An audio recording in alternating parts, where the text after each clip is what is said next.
वह चोर और डाकू है, परंतु जो द्वार से भीतर प्रवेश करता है वह भेड़ों का चरवाहा है। उसके लिए द्वारपाल द्वार खोल देता है और भेड़ें उसका शब्द सुनती हैं। वह अपनी भेड़ों का नाम ले लेकर बुलाता है और बाहर ले जाता है।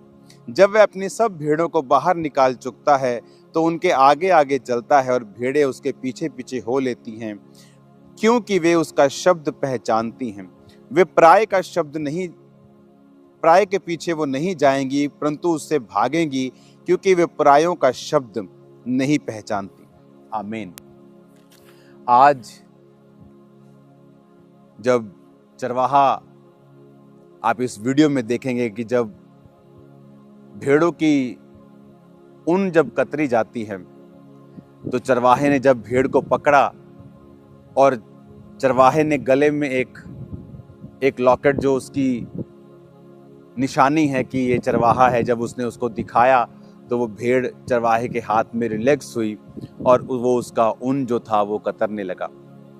और जब वो उसका ऊन कतरने लगा, वो चुप करके, बहुत से लोग वहाँ मौजूद थे और बहुत से लोगों ने उस ऊन को, चरवाहे ने कहा कि आप सब मेरे साथ आकर उस ऊन को काट सकते हैं। और हम सब ने उस भेड़ की ऊन को काटा। और तब तक जो भेड़ थी बड़ी शांत रीति के साथ बनी रही और चरवाहे के हाथ में अपनी, जब तक उसने उसको छोड़ा नहीं, जब तक वो ऊन काटी नहीं गई, तब तक वो वहां से गई नहीं। अगर हम भेड़ों की जिंदगियों को देखें तो बाइबल कहती है कि प्रभु यीशु मसीह ने हमको, आपको भेड़ों के समान रखा है। उसने अपने आप को भी निष्कलंक मेमना कहा है। उसने कहा है कि वो मेमना जो जगत के सारे पापों को उठा के लेके गया।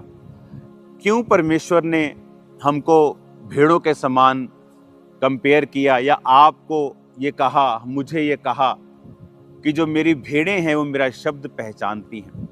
आज मैंने भेड़ की एक और खासियत को देखा जिसे मैं आपके साथ शेयर करूंगा। जो भेड़ है वो कभी भी सेल्फ सफिशिएंट नहीं है, वो आत्मनिर्भर नहीं हो सकती है। जिस भेड़ की आप वीडियो देख रहे हैं साइड पर, जब उसके ऊन को कतरा जा रहा था तो उसके ऊन को कतरने का कारण ये होता है कि जब मैं जहाँ जिस जगह पे हूँ, अब यहाँ पे गर्मी है, तो गर्मी के दौरान अगर भेड़ को ये लोग नहीं कतरते हैं, उसके ऊन को नहीं काटते हैं, तो वो ओवरहीट हो सकती है। ओवरहीट होने के कारण उसकी सेहत खराब हो सकती है। और जब बारिश के सीजन में अगर बहुत ज़्यादा ऊन भेड़ पे हो तो वो पानी उसमें ठहरा रहता है, उसमें कीड़े अपने अंडे देते हैं, उसमें मच्छर बहुत ज़्यादा और कीड़े बहुत बड़ी मात्रा में चले जाते हैं और उसको हमेशा तंग करते हैं। और इसीलिए हर साल उनके ऊन को कतरा जाता है और फिर भेड़ें जो हैं वो हेल्थी रहती हैं। और परमेश्वर ने वचन में क्या लिखा है,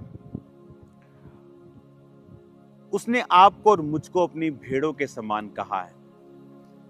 और उसने कहा है कि अंत के दिनों में जब तुम्हारा न्याय होगा, मैं भेड़ों से कहूंगा, अपने दाहिने हाथ के लोगों से कहूंगा कि जाओ और उस स्थान पर जो पिता ने तुम्हारे लिए तैयार किया है। और लेफ्ट हैंड साइड बकरियों को, अगर आप बकरियों को देखेंगे, उनको ऊन कतरवाने की जरूरत नहीं है। वो लंबा देख सकती हैं, ज्यादा देख सकती हैं, वो चरवाहे पर निर्भर नहीं है। तो परमेश्वर ने उन विश्वासियों की तुलना उन बकरियों से की है जो ये कहते हैं कि हमें किसी चर्च की या किसी चरवाहे की जरूरत नहीं। उन्हें लगता है कि वो डायरेक्ट परमेश्वर को मान सकते हैं। आप परमेश्वर को डायरेक्ट ही मानते हैं, मैं भी परमेश्वर को डायरेक्ट ही मानता हूं। मैं अपने पास्टर के थ्रू परमेश्वर को नहीं मानता हूं, मैं डायरेक्ट ही परमेश्वर को मानता हूं। लेकिन वचन में लिखा है कि उसने चरवाहों को आज भी ठहराया है। इसलिए पौलुस ने कहा, कलीसिया में उसने 5 तरह के व्यक्ति दिए हैं। उसने प्रेरित दिए हैं, उसने भविष्यद्वक्ता दिए हैं, पास्टर्स दिए हैं, इवेंजलिस्ट दिए हैं, टीचर्स दिए हैं, जो कलीसिया जिनसे उन्नति करेगी और कलीसिया जिससे बरकत पाएगी और मसीह की जो देह है वो परफेक्ट होगी। इसका मतलब ये सारी मैनेजमेंट भी परमेश्वर के द्वारा ठहराई गई थी। इसीलिए बाइबल कहती, जब मूसा ने गलती की और उसके बहन मरियम ने और भाई हारून ने उसको बुरा भला बोला तो परमेश्वर ने उनको श्रापित किया। और उसको कोढ़ हुआ, और उसके भाई को, क्योंकि वो याजक की कुर्सी पे था, उतनी सजा नहीं मिली जितनी मरियम को मिली।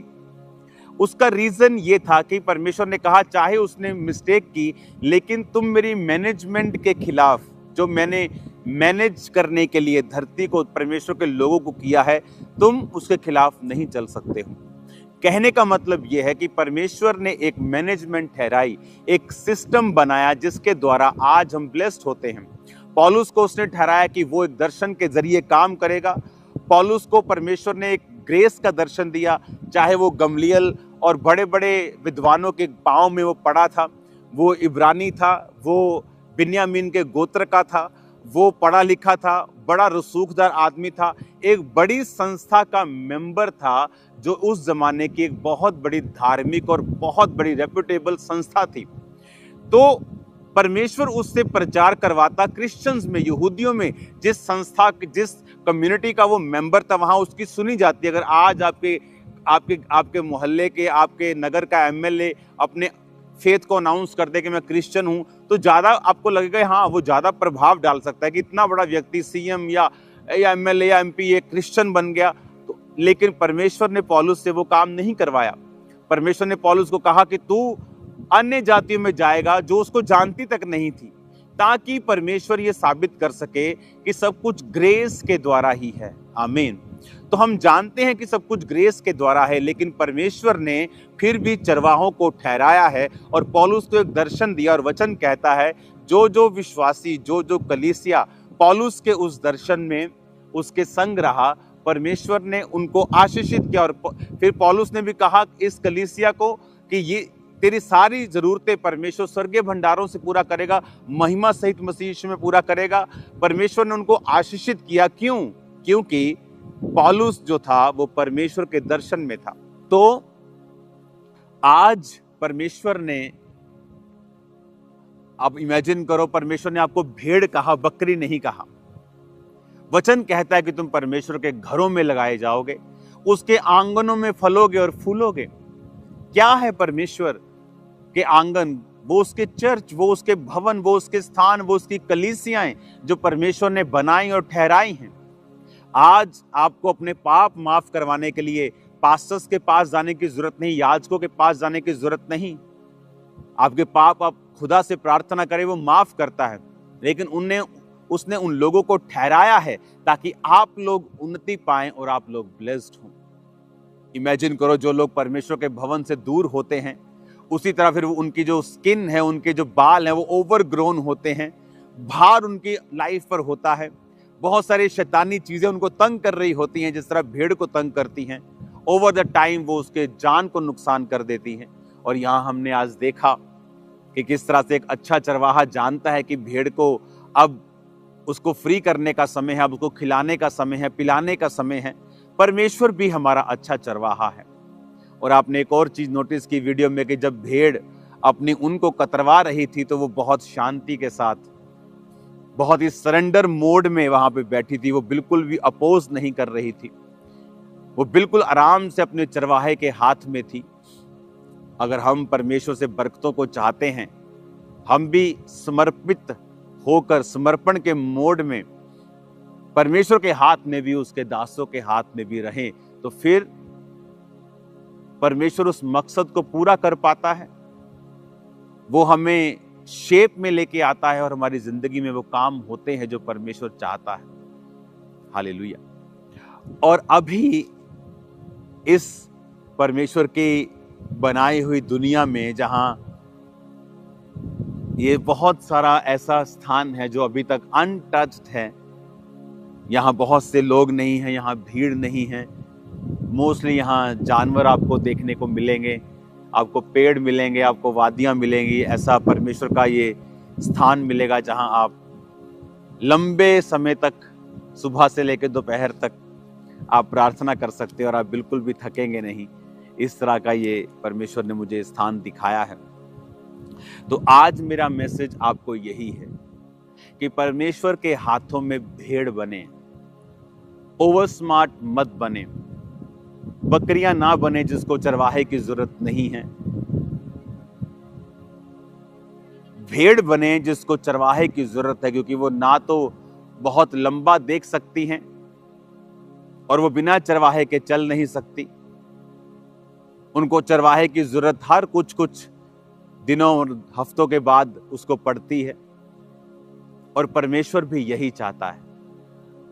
वो चाहता है याजक, सेवक लोग उसी तरह परमेश्वर के सामने समर्पित रहें, और वो ये चाहता है कि उसी तरह विश्वासी चर्चिस में अपने आप को समर्पित करें, अगर वो अपने जीवन में आशीष वाले दिन देखना चाहते हैं। तो आज जब पूरी दुनिया में मैं घूम रहा हूं, बहुत सारे विश्वासी आशीषित नहीं हैं, क्योंकि वो अपनी चर्चिस के साथ समर्पण में नहीं जीते हैं।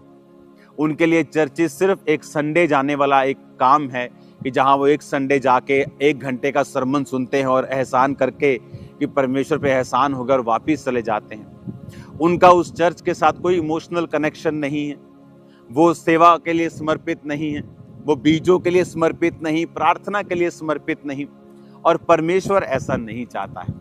अगर आप चाहते हैं कि परमेश्वर आपको ब्लेस करे, आपका जीवन परमेश्वर के वचन और परमेश्वर के भवन और उसकी सेवकाई के आसपास ही जुड़ा होना चाहिए।